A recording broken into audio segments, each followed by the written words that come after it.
the time, I was living with family. I was living with my parents and my 86-year-old grandma, so I was being extra careful, because you don't want them to get it. And I looked at my grandma and go, let's go for a drive. So we got in the car and we just drove around. We went in kind of the back roads of even further west St. Charles County and up along the river. And it's like, what do you want to listen to? Anything you want. She's like, anything? She's like, well, how are you going to do that? And I, explained to her the music on my phone and she's like, how about Glenn Campbell? And I'm like, all right. So we put on Glenn Campbell, and we drove around for 2 hours, just listening to Glenn Campbell, looking at the beautiful scenery outside. And I'll never forget it. It was one of the coolest things I've ever done, with anybody, let alone my own grandma. That's amazing. That's fantastic. You take little caveats of life like that, and maybe we stop and smell the roses, to coin a phrase. But I think it's important, and maybe just maybe the good thing that comes out of this is maybe we appreciate the littler, simpler things, and we take that technology, and instead of posting pictures of our cat and arguing with strangers, we pull up an old, obsolete, passed away country star and make grandma smile. Yep. Exactly. Yeah, very good. Well, moving forward, where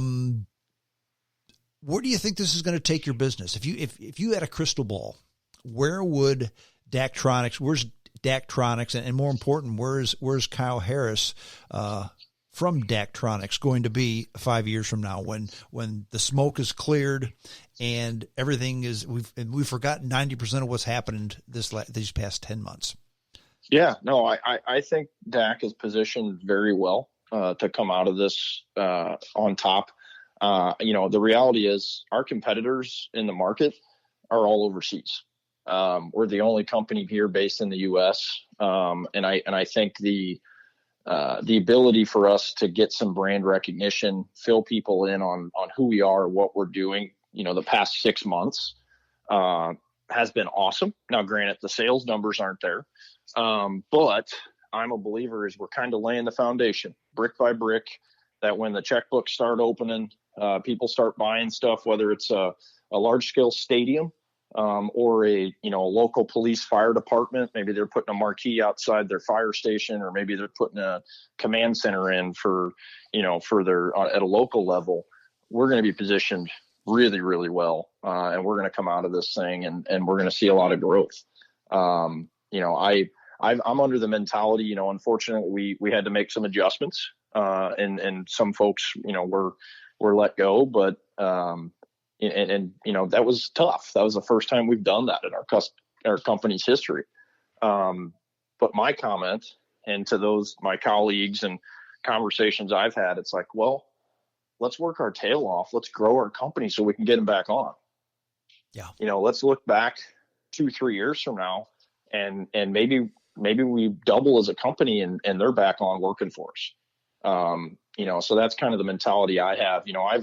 With this technology world we live in and the Zoom calls, Microsoft Teams, yeah, I'm tired of them. But the reality is I've visited virtually with more people the past 4 months than I had the past year and a half combined. I've been able to visit with over 300 people utilizing technology, LinkedIn, social media, email, phone call, to get in front of them. They're not buying stuff yet, but they know who we are, because I've been able to tell them about our company, tell them about our product, tell them about who we are, our roots, where we're going. And it's been fun to do. And I think, long-winded answer to your question, we're going to be doing pretty good here in the next couple of years. Well, I think that you will, because of what you're doing and the sales process for anything, especially if you manufacture the product. I think that's a whole lot different than if you distribute the product. If you're a distributor, if you're a retailer, you're kind of at the beck and call of whatever they make for you, whatever they provide for you. But if you're the builder, if you're the one that decides what is going to go out into the market, that's a huge difference. That's a big difference.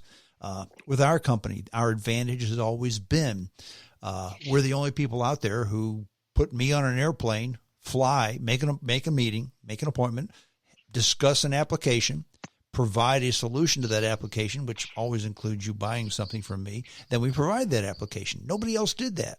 And we can't do that now because of the pandemic. However, again, through LinkedIn, through direct marketing, through just making lots of phone calls, we've got leads, especially leads from people who have been like you folks, not our primary customer base, but still has a need for a product that we either do or can manufacture. I think you're doing the same thing.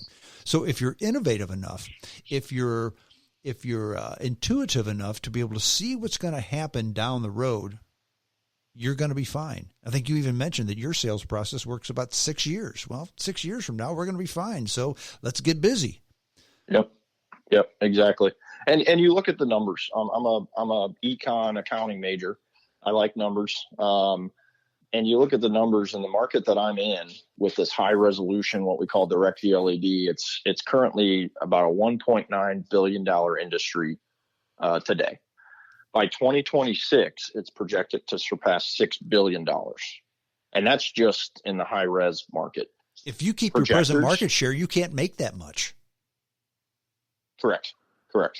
Amazing. Yeah.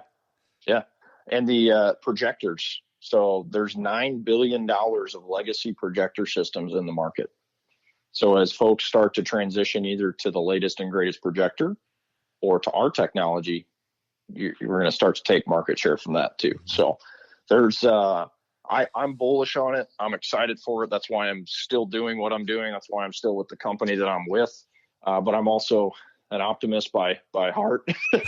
So, but no, I'm bullish on it. I think the future is very bright, no pun intended, for our company. But I'm excited for it. Very good. We share the same optimism, and I would just ask, perhaps advise my dear listeners to feel the same way, because when you look at anything with the glass half full, you've got a much better chance of surviving and accomplishing your goals as if you look at things with that glass half empty. Kyle Harris, Daktronics, thank you very much for being a guest on the James Strong Show. I appreciate it. Thank you, James. Always great talking with you. Stay safe, stay healthy. Have a great Thanksgiving. I will do that, and you too. Thank you very much, sir. I appreciate it. Thank you. Thank you. Well, that's it. We're done. Hope you appreciated the show. JamesStrongShow@hotmail.com. That's the email address. The best way to get the show. Heck, you can go on any place and get it, any place you get podcasts. But the easiest way is send me your email address, JamesStrongShow@hotmail.com. You send me your email address. I send you a link to the podcast right after it drops. You can download it and listen to it at your leisure. That's it. We're done. Until next time, this is James Strong saying adios.